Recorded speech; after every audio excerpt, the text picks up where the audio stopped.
Assalamualaikum warahmatullahi wabarakatuh. Jadi, saya di sini akan menjelaskan tentang proyek akhir saya di mata kuliah algoritma dan pemrograman. Di sini kita bisa lihat soalnya, ini keseluruhan soalnya. Nah, baik, saya akan menampilkan program yang saya sudah buat sebelumnya. Di sini bisa kita lihat ada kelas kalkulator statistik. Ini yang akan bertugas untuk menghitung apa yang kita inginkan nanti, menghitung statistik. Nah, di sini juga saya sudah membuat tagar untuk informasi lebih mudah. Nah, ini untuk membuat data kosong. Di sini definisi init ini emang fungsinya di sini. Self itu adalah data kita sendiri. Dan nama datasetnya saya bikin sini dataset Idelia. Nah, di sini ada menghapus data, definisi mengkosongkan data, self, tadi ini hasilnya jadi kosong. Nanti setelah semuanya selesai akan di print seperti ini. Lalu ada menambahkan data ke dalam set. Sini ada tambah data, nanti data akan ditambahkan satu persatu dan akan berhenti jika diketik stop. Kenapa memakai while true atau loop? Nah, nanti kan kita kan nggak tahu nih si pengguna akan masukkan berapa banyak, jadi dia tidak akan membatasi si penggunanya untuk masukkan berapa banyak data, tapi akan berhenti saat dibilang stop. Nah, ini juga ada memasukkan datanya, ini juga. Ini kalau misalnya nanti datanya kan angka, tapi jika masukkan dengan huruf, maka dia akan error dan memprint input tidak valid. Masukkan angka saja. Ini float juga untuk mengantisipasi jika ada angka desimal. Selanjutnya, ada ukuran pemusatan data. Di sini ada hitung mean. If not self, artinya jika tidak ada data, maka dia akan print seperti ini. Tidak ada data, mean belum bisa dihitung. Jika ada data, maka dia akan seperti ini. Len ini banyak data, sumnya jumlah data. Dan akan ngeprint seperti ini. Selanjutnya ada hitung median. Di sini, if not self masih sama, jika tidak ada data, maka akan di-printnya ini, tidak ada data, median belum bisa dihitung. Jika ada, maka kita harus mengurutkan datanya. Ini sebenarnya masih menggunakan cara seperti yang kita belajar sebelumnya, statistika. Tadi kita harus urutkan dulu, kita ketahui banyak datanya. Nah, lalu cari nilai tengah. Nilainya genap, maka ini kan jika nilainya genap, maksudnya ini nih, jika dibagi 2 dia sisanya 0. Nah, jadi dia akan dibagi 2 lagi dengan data 2 tertengahnya. Jika tidak, jika nilai jumlah datanya adalah ganjil, maka dia akan langsung bisa dikerjakan. Nanti akan seperti ini. Selanjutnya ada ukuran penyebaran dataset.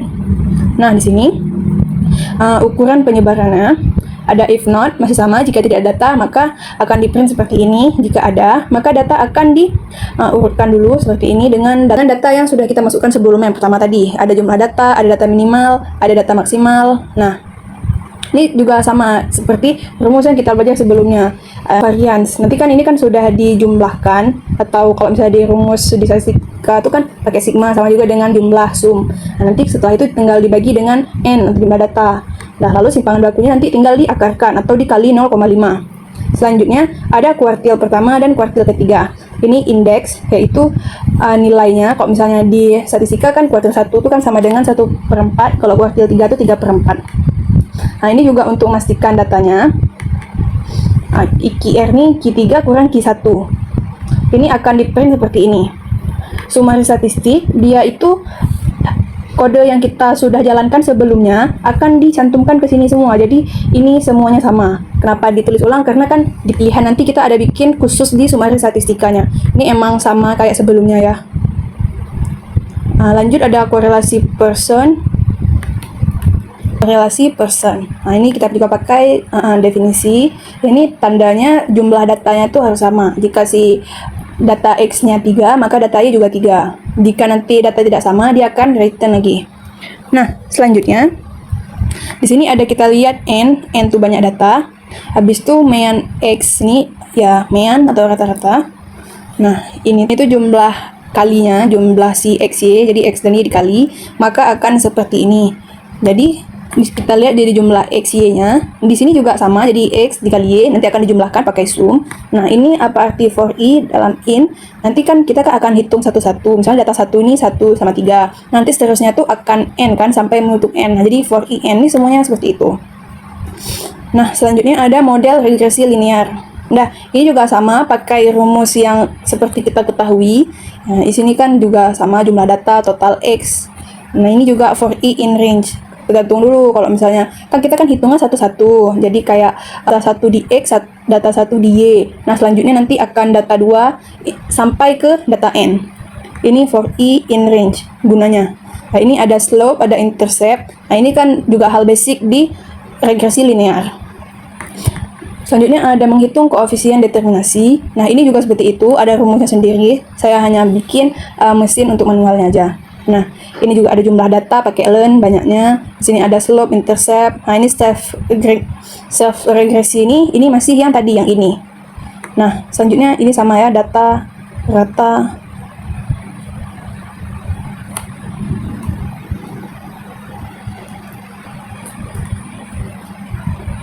Nah, lanjut. Ini kan setelah semuanya. Nah, ini kan menghitung koefisien determinasi, menghitung kuat atau tidaknya hubungan itu. Nanti kan 1 dikurang sisanya ini. Nanti dapatlah dia, itulah kekuatan dia tuh. Nah, ini ada sih def main, dia itu def tuh seperti tadi, define atau definisi. Nah, nanti dia tuh bikin lagi, main tuh nama fungsinya. Tapi dia tuh tetap harus ada nih kalkulator yang tadi itu kalkulator kelas kita. Nah, tapi kita tuh tetap harus ada barisnya lagi. Nanti diidentifikasi. Ini while true juga seperti itu. Ini pakai print. Ini ada 1, 2, 3, 4, 5, 6, 7, 8, 9. Seperti yang sudah kita hitung tadi, kita bisa lihat ada menunya di sini, menu kalkulatornya. Nah, di sini ada pilihan, pilih menu. Nanti kalau misalnya di pilihan 1, kalkulatornya akan tambah data yang kayak tadi. Intinya kelas tuh akan membantu kita untuk panggil data tuh. Kelas tuh gunanya untuk memanggil yang sudah kita hitung sebelumnya tanpa ada berkali-kali bikinnya. Nanti cuma tinggal dipanggil-panggil aja. Ini pilihan 6. Kan 6 tuh kan dia kalau pilihan 6 korelasi persen. Nah, jadi kan dia kan butuh X dan Y. Nanti dia cuma diminta aja data X dan Y. Ini float juga untuk mengantisipasi jika ada angka desimal. Nah, ini append menambah. Ini data 7 juga data 7. Pilihan 7 juga seperti itu, bisa kita lihat di sini. Ini kalkulator yang tadi itu yang sebelumnya kita sudah hitung. Nah, ini juga ada di ini nih. Di pilihan ke-8 itu juga ada yang tadi. Nah, jika pilihan 9 sudah selesai, maka kita akan pilih ini. Untuk ya ini hadiahnya. Dan selanjutnya ada ini. Ini jika pilihannya itu bukan 1 sampai 9. Nah, ini itu juga untuk biar si mainnya bisa berjalan.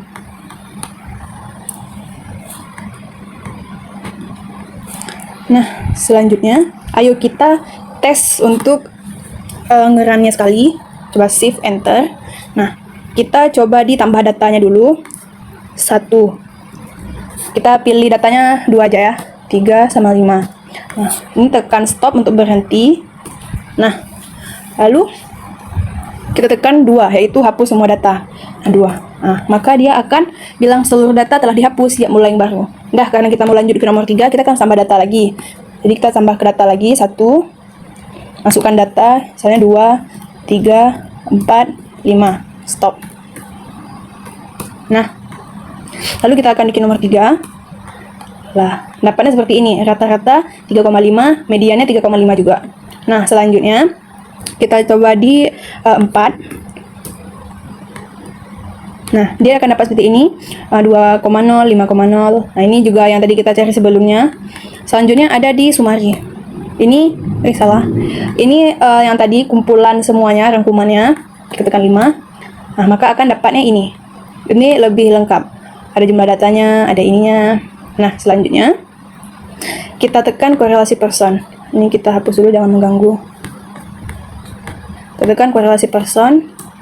Nah, dia akan minta jumlah datanya. Misalnya kita masukkan data cuma 3. Data X1, 1, 2, 3. Ini 4, 5, 6. Nah, ini masukkan jumlah data, kita masukkan 3 aja, jangan banyak. Ini X-nya 9, ini 8, ini 7, ini 6, ini 5, ini 4. Nah, dia akan dapat seperti ini. Jadi dia tuh berurutan ya. Ada 9, ini X, ini X, ini Y. Ini XY ke-1, XY ke-2, XY ke-3. Nah, selanjutnya ada hitung koefisien determinasi 8. Dia juga akan minta jumlah datanya, misalnya 2 aja, jangan banyak. Masukkan data X1 6, ini 7, ini 8, 9. Nah, Dah, selanjutnya kita akan keluar karena sudah selesai. Oh, kita coba tes kali yang selain menu di 1-9, misalnya 18. Nah, pilihan tidak valid, silahkan pilih antara 1-9. Lalu kita keluar. Nah, oke, ada kalimat perpisahan seperti ini. Oke, segitu penjelasan dari saya. Assalamualaikum warahmatullahi wabarakatuh.